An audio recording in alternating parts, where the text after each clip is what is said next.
నా పేరు Shaganti Rajesh. Sports student federation state ప్రెసిడెంట్‌ని. గత 2011 నుంచి తెలంగాణ ఉద్యమం నుంచి విద్యార్థి విభాగంలో ఎంతో ఉద్యమాలు చేసిన వ్యక్తిగా, ఎన్నో రకాలుగా విద్యార్థుల సమస్యల గురించి పోరాడిన, రీసెంట్‌గా 8 నెలల క్రితం స్పోర్ట్స్ స్టూడెంట్ ఫెడరేషన్ అనే ఆర్గనైజేషన్ స్థాపించడం జరిగింది. స్పోర్ట్స్ స్టూడెంట్ ఫెడరేషన్ ఆర్గనైజేషన్ క్రీడాకారుల సమస్యల గురించి పోరాడడానికై, ముఖ్యంగా విద్యార్థులు ఎన్నో రకాలుగా ఇబ్బందులు పడుతుర్రు. క్రీడాకారులు స్పోర్ట్స్ యూనివర్సిటీ తెలంగాణలో తేవాలన్నదే మా ఎజెండా. స్పోర్ట్స్ పాలసీ వచ్చేసి ప్రతి కాలేజీలో, ప్రతి స్కూల్లో పీడీలు ఉండాలని, ముఖ్యంగా స్పోర్ట్స్ కల్చర్ను డెవలప్ చేయాలనే ముఖ్య ఉద్దేశంతో ఈ ఆర్గనైజేషన్ స్థాపించడం జరిగింది. ఇది ఏ కులానికి, ఏ మతానికి ఎలాంటి సంబంధం లేకుండా అన్నీ కలుపుకోబోయేటట్టుగా sports student federation, sports family, ఎంతోమంది ప్రతి పల్లెన క్రీడాకారులు ఉన్నారు. ప్రతి క్రీడాకారులకు న్యాయం జరగాలి. టాలెంట్ ఉన్న క్రీడాకారులంతా పల్లెటూళ్ళలోనే ఉన్నారు.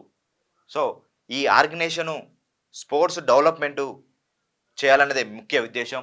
ఒకప్పుడు చూసేవాళ్ళం మనం, district meet, state meet, national meet ఒక క్రమబద్ధంగా జరిగేటి గేమ్స్ అనేటి. కానీ ఈ ఈ ప్రజెంట్ టైంలో అలాంటి గేమ్స్ జరగట్లేదు.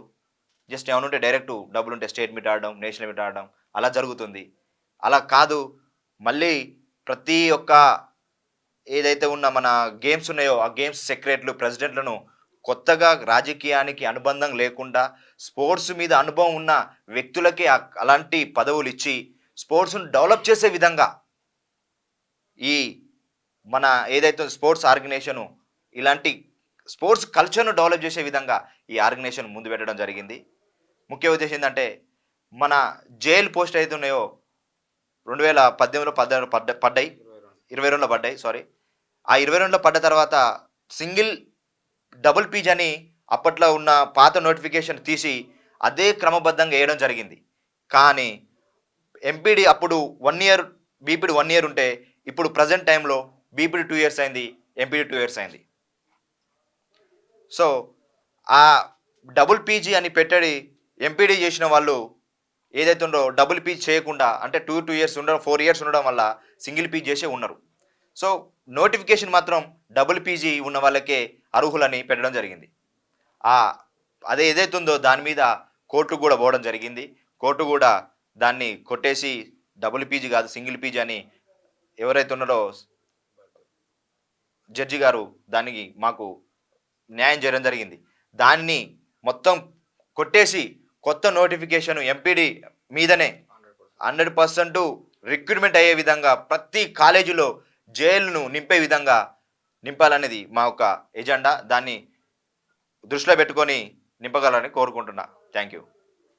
నమస్తే అండి, నా పేరు Nagaraj Goud, sports student federation రాష్ట్ర వర్కింగ్ ప్రెసిడెంట్. అయితే ఈరోజు ఇంతము 2023లో డిఎస్సి నోటిఫికేషన్ కేసీఆర్ గవర్నమెంట్ ఇవ్వడం జరిగింది. ఆ నోటిఫికేషన్లో ఓన్లీ 168 చూపెట్టడం జరిగింది. మన ఏదైతే కాంగ్రెస్ గవర్నమెంట్ వస్తే మెగా డిఎస్సిలో పోస్టులు పెంచుతా అని శ్రీ రేవంత్ రెడ్డి గారు చెప్పడం జరిగింది. దానికి అనుగుణంగా సప్లిమెంటరీ నోటిఫికేషన్లో ఓన్లీ ఒక 10-15 బెంచీలు తప్పితే ఏమాత్రం పీటీలకు న్యాయం చేయలేదు. దగ్గర ఇప్పుడు మెగా డిఎస్సిలో పీడీలు 1500 పోస్టులు వేకెన్సీ ఖాళీగా ఉన్నాయి. వాటిని 1500 పోస్టులను భర్తీ చేయాలని స్పోర్ట్స్ స్టూడెంట్ ఫెడరేషన్ తరపు నుండి డిమాండ్ చేయడం జరుగుతుంది. రెండో విషయం ఏంటంటే, 2022లో జేఎల్ నోటిఫికేషన్ రావడం జరిగింది. ఆ జేఎల్ నోటిఫికేషన్లో టీఆర్ఎస్ గవర్నమెంట్కి ఒక నిబద్ధత లేకుండా, ఒక ఆలోచన లేకుండా వాళ్ళు 1990లో ఉన్న జీవోని తీసుకొచ్చి వారు అదే విధంగా ఎటువంటి చేంజెస్ లేకుండా ఇంప్లిమెంట్ చేయడం జరిగింది. దానివల్ల ఎంతోమంది ఎంపీడీ చేసిన విద్యార్థులు, స్పోర్ట్స్ మీద ప్రేమతో ఉన్న విద్యార్థులు ఎంతోమంది నష్టపోవడం జరిగింది. దానికి మేము కోర్టుకు వెళ్ళి సింగిల్ పీజీ అనుగుణంగా వచ్చే విధంగా మేము కోర్టుకు వెళ్ళి ఆర్డర్ తెచ్చుకోవడం జరిగింది.